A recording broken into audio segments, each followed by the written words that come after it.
Sugatan ng isang pedicab driver matapos barilin sa Baseco compound sa Maynila. Ang paliwanag ng suspect sa balitang hatid ni Bea Pinlac.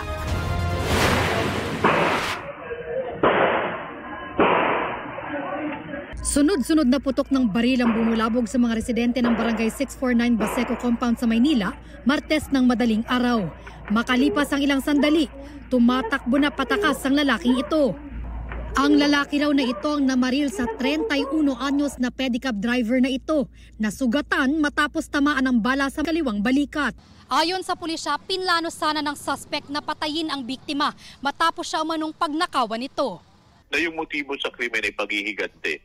Nalaman natin na itong suspect ay isang pedicab operator at pinaghihinalaan niya yung ating victim na ito ay ninakaw yung kanyang pedicab. Kaya nagawa niya itong krimen. 2 oras matapos ang pamamaril, naaresto ng pulisya ang suspect. Nakumpiska ang hindi lisensyadong baril na ginamit umano sa krimen. Aminado ang suspect sa pamamaril. Wala akong magawa eh. Siguro nainit na lang po ako. Kasi parang nila yung pagkatao ko eh. Parang maliit nila eh. Tawarin na lang niya ako kasi nagawa ko na eh. Wala naman akong Sa yumao umano niyang ama nakapangalan ng baril. Dati po lisensyado siya pero ngayon hindi na po kasi na-renew kasi tatay ko po yung nakapangalan dati doon.